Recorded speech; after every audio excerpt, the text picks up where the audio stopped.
రుణమాఫీ ఇస్తాన్నారు, తొందరగా రుణం తీసుకోమన్న 2 లక్షల రూపాయలు ప్రజలు అడుగుతారు.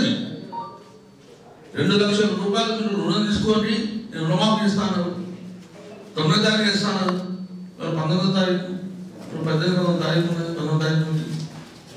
మరి ఏమైంది రుణమాఫీ? ఏమైంది రైతు బంధు? 7,000 తీస్తాను ఆశపడుతున్నాడు, ఎకరానికి రాలేదు.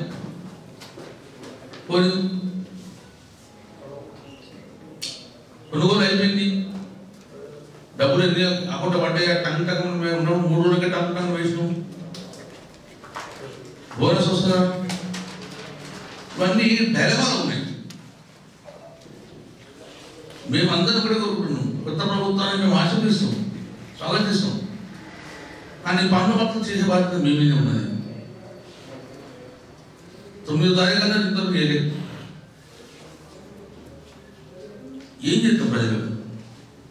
కాబట్టి ఈ మండల సమావేశంలోనే ఈ ప్రభుత్వాన్ని మేము ఒకటే చెప్తున్నాం, ప్రజా తీర్పును మేము శిరసాగిస్తాం. కానీ మీరు కూడా ఈ ప్రభుత్వం, కొత్త ప్రభుత్వం కూడా ప్రజలకు ఏదైతే హామీ ఇచ్చే ప్రభుత్వానికి వచ్చారో, ఏదైతే హామీ ఇచ్చారో అది డెఫినెట్ చేయాలని కోరుకుంటాం.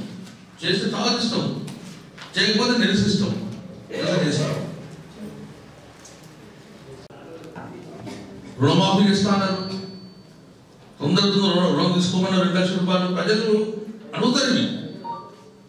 2 లక్షల రూపాయలు మీరు రుణం తీసుకోండి, నేను రుణమాఫీ ఇస్తాను, 9వ తారీఖు ఇస్తాను, 19వ తారీఖు, 18వ తారీఖు ఉన్నది, 19వ తారీఖు ఉంది. మరి ఏమైంది రుణమాఫీ? ఏమైంది రైతు బంధు? 7,000 తీస్తాను ఆశపడుతున్నాడు, ఎకరానికి రాలేదు. పోనీ కొనుగోలు అయిపోయింది, డబ్బులు ఎన్ని అకౌంట్ పడ్డాయి, టంగ్ టంగ్ మేము ఉన్నాము, 3 రోజులకే టంగ్ టంగ్ వేసినాం, బోనస్ వస్తుందా? ఇవన్నీ డైలమాలు ఉన్నాయి. మేమందరం కూడా కోరుకుంటున్నాం, కొత్త ప్రభుత్వాన్ని మేము ఆశీర్వదిస్తాం, స్వాగతిస్తాం. కానీ పన్ను పత్రం చేసే బాధ్యత మీ మీద ఉన్నది. 9వ తారీఖు కన్నా ఇంతవరకు చేయలేదు. ఏం చేస్తాం ప్రజలకు? కాబట్టి ఈ మండల సమావేశంలోనే ఈ ప్రభుత్వాన్ని మేము ఒకటే చెప్తున్నాం, ప్రజా తీర్పును మేము శిరసాగిస్తాం. కానీ మీరు కూడా ఈ ప్రభుత్వం, కొత్త ప్రభుత్వం కూడా ప్రజలకు ఏదైతే హామీ ఇచ్చే ప్రభుత్వానికి వచ్చారో, ఏదైతే హామీ ఇచ్చారో అది డెఫినెట్ చేయాలని కోరుకుంటాం. చేస్తే స్వాగతిస్తాం, చేయకపోతే నిరసిస్తాం, చేస్తాం.